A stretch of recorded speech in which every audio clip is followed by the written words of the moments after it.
So if you could put Gene Simmons in any movie, what would it be? Any movie. Any movie. And he can be in character, in demon character or not. Okay. Well, the obvious stuff comes to mind, but I'd go a little deeper. I'd put Gene Simmons in Muppets from Space. Opposite Pepe the King Prawn. It'd be great. Oh my God. What about Can you? you imagine Pepe King Prawn and Gene Simmons in the same scene? Oh They my both God. they both love the ladies. I mean, it would work. Yeah, they do. What about you? Nice. I mean, I think the obvious answer is I'd have to put Gene in a Godzilla movie Okay. because the only thing that's big enough to fight Godzilla is Gene's ego. Rip and destroy! Hey, everybody, welcome to Rip and Destroy episode 20. We made it all the way to 20. Woo! I'm TJ, and that is my buddy Mike. Hey, everybody. And this episode, we are going to check out three more Gene Simmons movies. A couple months ago, we did Trick or Treat, which is a personal favorite of both of ours. And tonight, we are going to take a look at Runaway, Never Too Young to Die, and Wanted Dead or Alive. Three more 80s classics starring Uncle Gene. Three more 80s classics. Basically, we're gonna watch them so you don't have to because we give. That's what we We do. give. We are givers, and we take a lot too in our giving. You got anything up front to talk about tonight, buddy? Just a couple things real quick. First of all, as far as housekeeping goes, a couple episodes ago we talked about the hearing aid record that Wendy Yep. Dio did with Ronnie James Dio, the fundraiser like Live Aid that has a really good live version of Heaven's on Fire with Kiss. This came out in 1985, only on cassette, only on vinyl, has never been reissued, and Wendy Dio just came out and said that it's going to be reissued next year, which is very cool with some Oh, cool. additional tracks on it. So that's really neat. The only other thing I had was a quick update on the whole Vinnie Vincent album situation, whether or not he's going to release it. Have you heard anything? No, I really haven't seen it either. I haven't really been paying too much attention or really searching for it. But no, I haven't heard anything more about Guitar Mageddon. But I will say this: I gotta admit, ever since we did that episode, once in a while throughout the day at complete random, I will just bust into "Have a little poontang poontang." So I mean, for as much shit as we gave him, man, he might have come up with another banger. It's That's in the my head. It's stuck in my craw. What am I going to do? that's the first time I've ever heard you sing gospel. The Lord works in mysterious ways, and so does Vinnie Vincent. But that's all I had. What about you? No, that's all I got. We can jump in. Okay, the working title for this one is Rip and Destroy Go to the Movies. And if you're going to go to the movies, you need snacks. I'm prepared. Got corn, Nice. Reese's Pieces, Oh, look at and that. Junior Mints. Good man. What's your go-to for snacks at the theater? I've always got to do the corn. Yeah. Got to do the popcorn. My wife and I love the corn. We stopped getting the butter though, but we stopped getting the butter because if you've ever had the butter flavor by itself, it's disgusting. But we do insist on salting it halfway through. Like fill up the bucket halfway, let us salt, and then fill up because that's essential. I usually stick with the corn, but every once in a while I do the Nestle's Bunch of Crunch.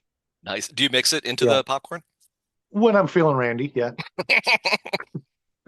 I'm a big fan of the peanut M&Ms in the popcorn, so they Yeah. get all like, buttery, Oh, salty, I know. Yeah, really good.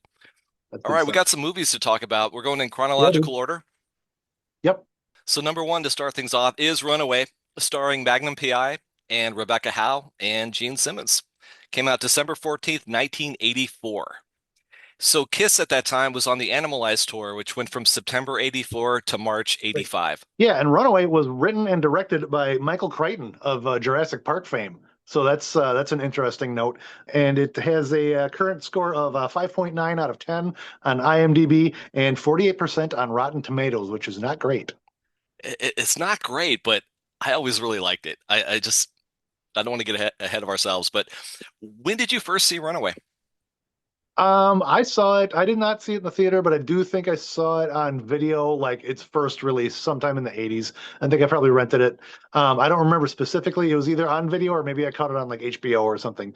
But it was at home in the 80s. I didn't see it in the theater. How about you? Same.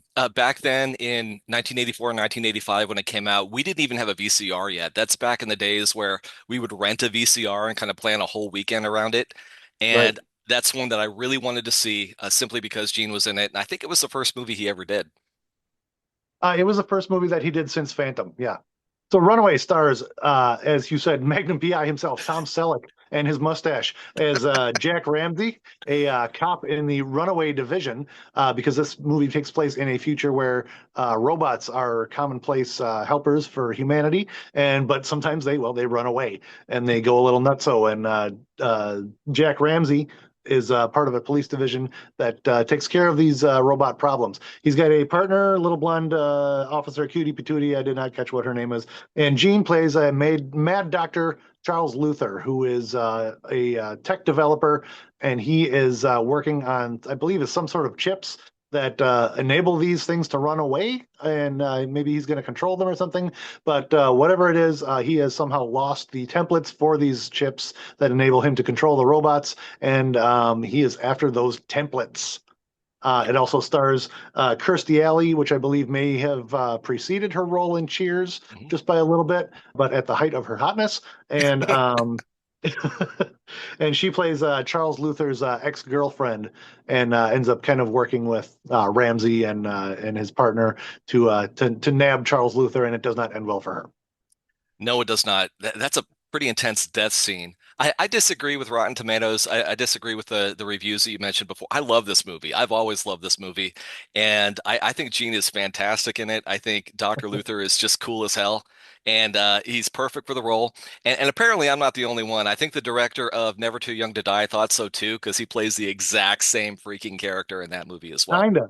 Yeah, Yeah, he kinda, does. kinda.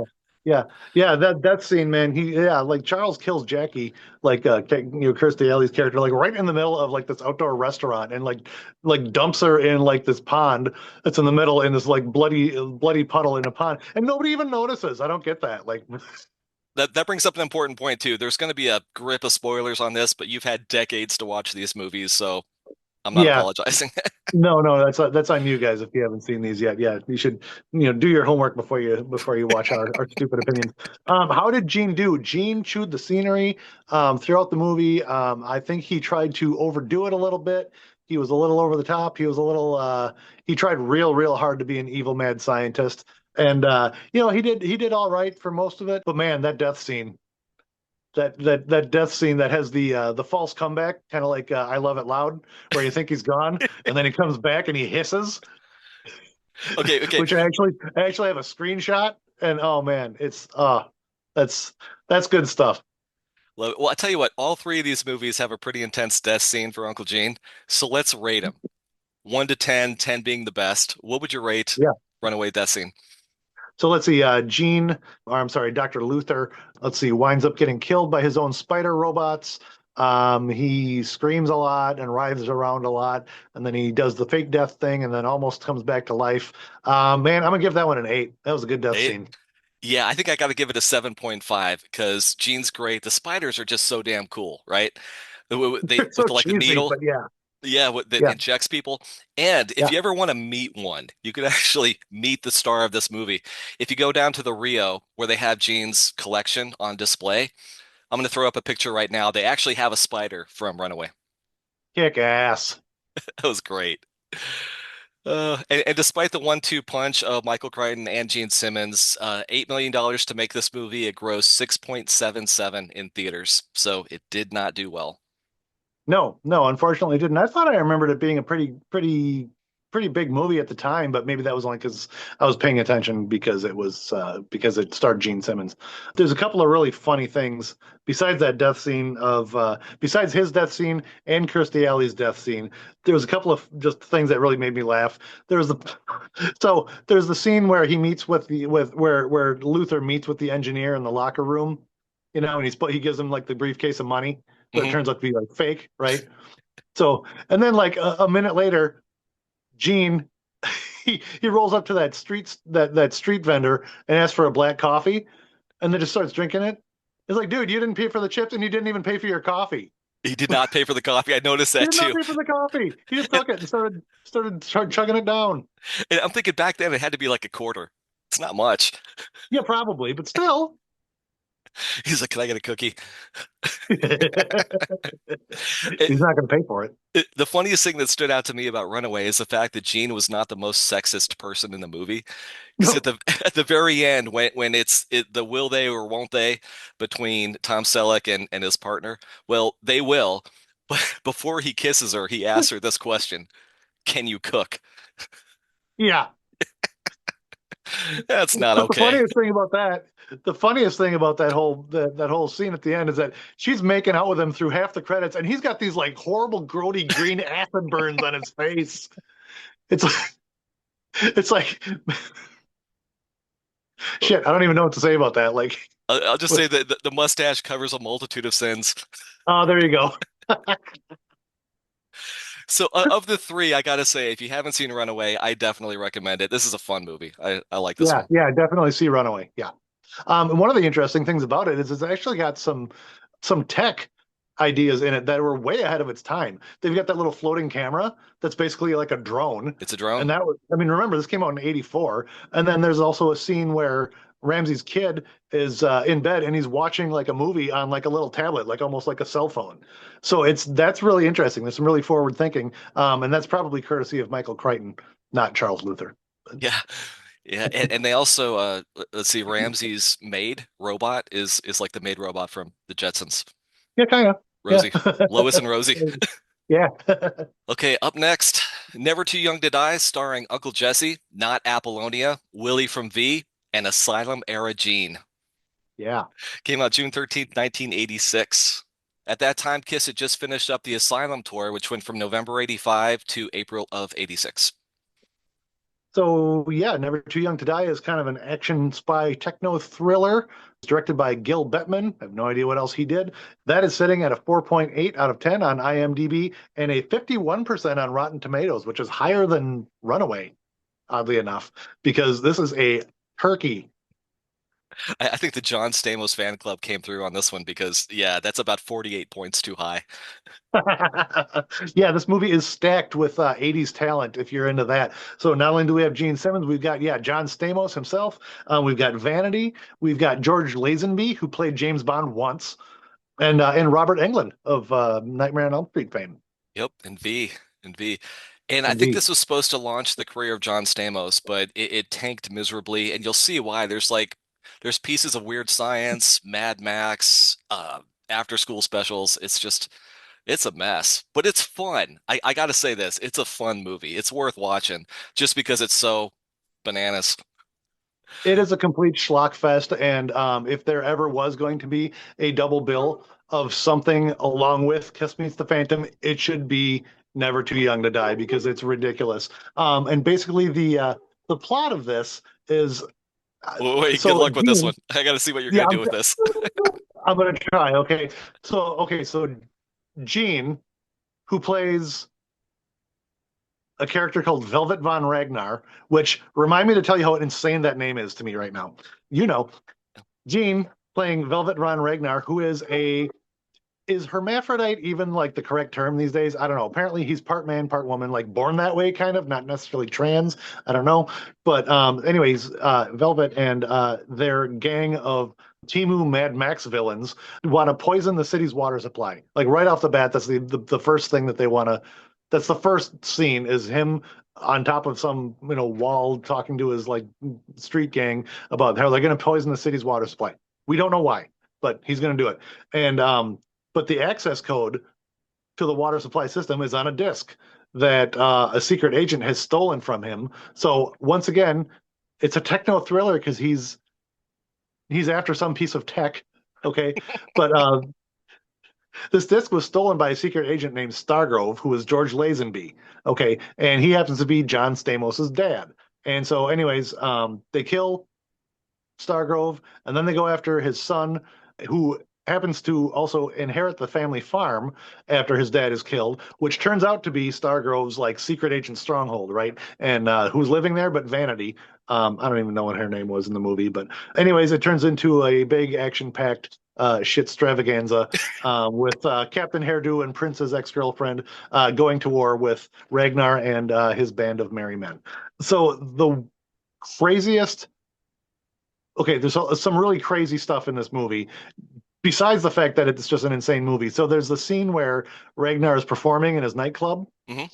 and he is wearing Linda Carter's costume from her 1979 Halloween special. You know, the one that you've seen where she does "I Was Made for Loving You" and she's got the kiss dancers. It's that costume. Now, I don't know if they recreated it because I don't know if Gene could have squeezed his big ass into that Linda Carter costume or if it's actually the same one. I don't know. These are things that I do not have the resources to research. But when he's in the nightclub, did you notice what he was singing? You mean right at 35:54?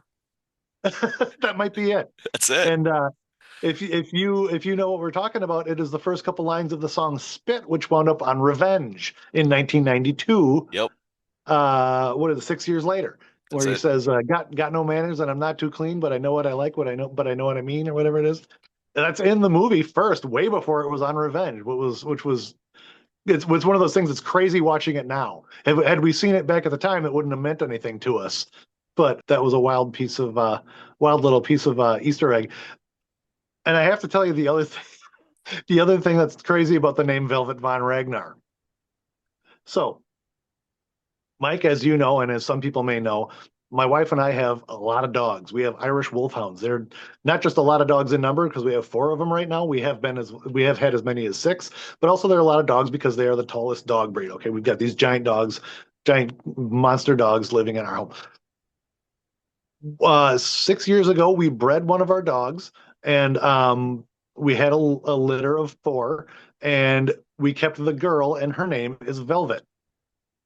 And so that's funny enough. We didn't name her after Gene Simmons' character in this movie, by the way. We named her after a friend of ours. But one of her brothers went to his forever home, and he was named Ragnar.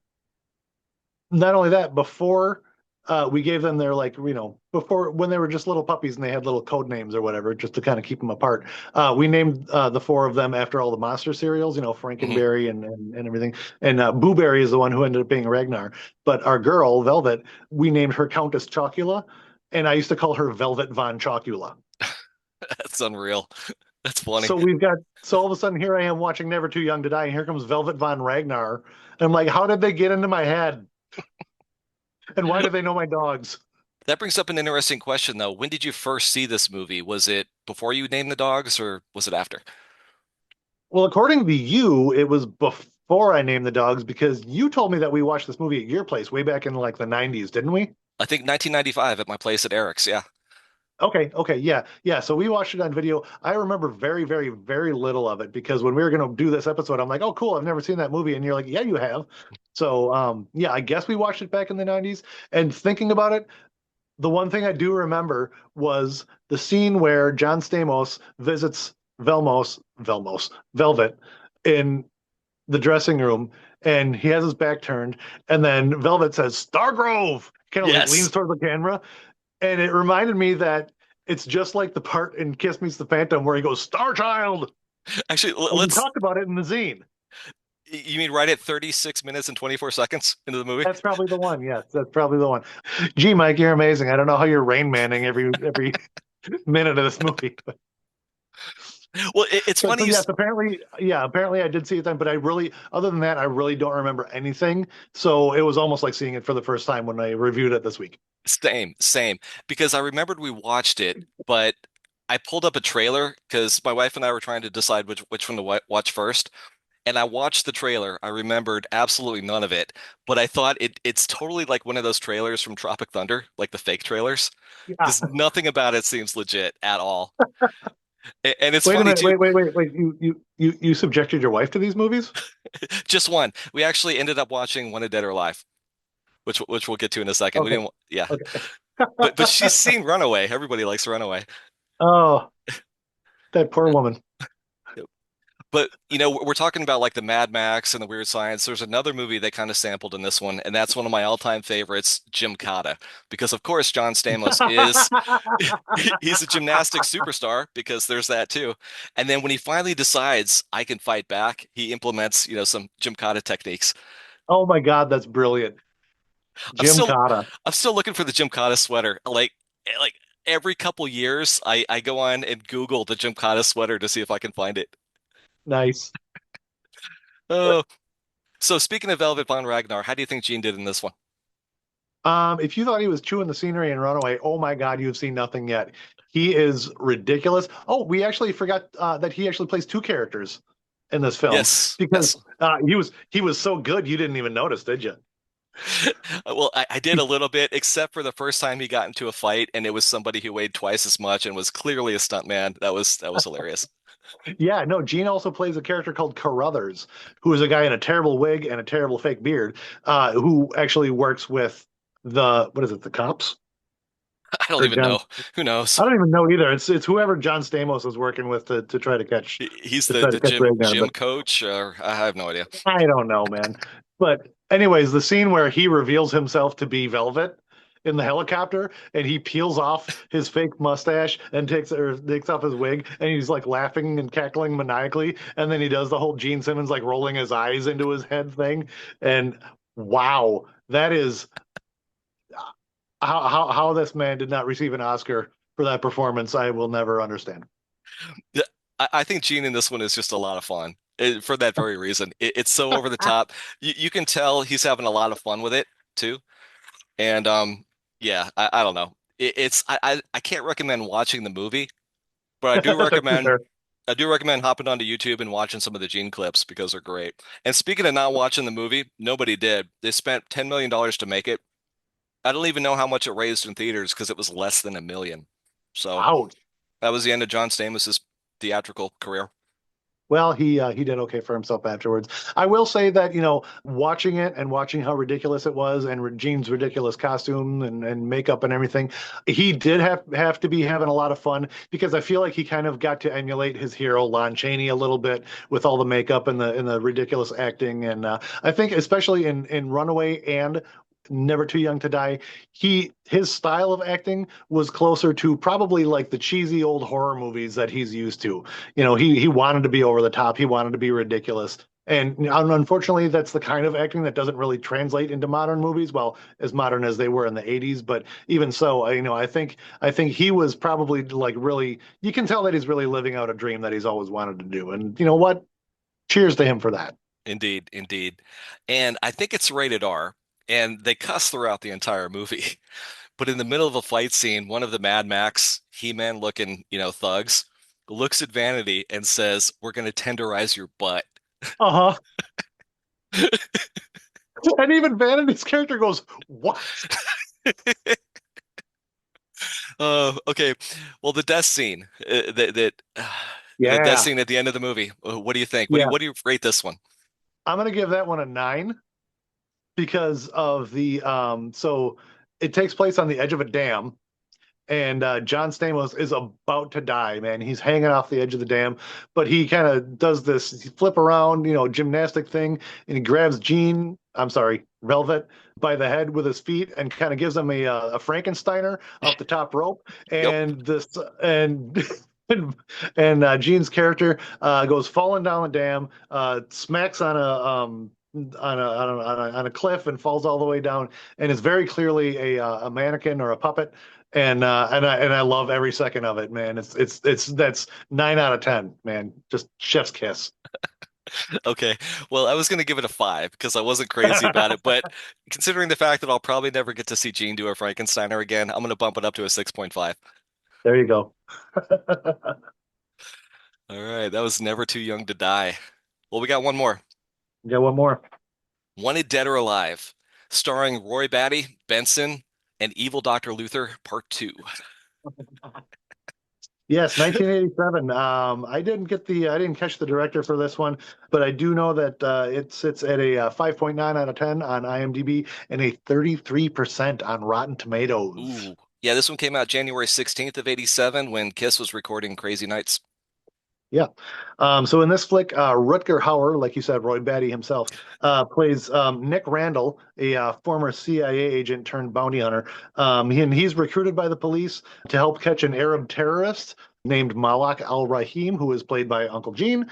And really, that's it. That's the plot. That's the whole thing. It's really pretty straightforward. Like you said, also features Robert Guillaume as of Benson fame, if you're old enough to remember that sitcom, which we are. An interesting point about this actually is that it was kind of a reimagining of the old 1950s Western TV series Wanted Dead or Alive, starring Steve McQueen as Josh Randall, who was a former Confederate Civil War soldier turned bounty hunter who often gave his earnings to less fortunate. So by the time it got to movie mode in 1987, it completely lost any of that. But supposedly, yeah, Rutger Hauer's character of Nick Randall is supposed to be the grandson of Hmm. Josh Randall from the old TV series.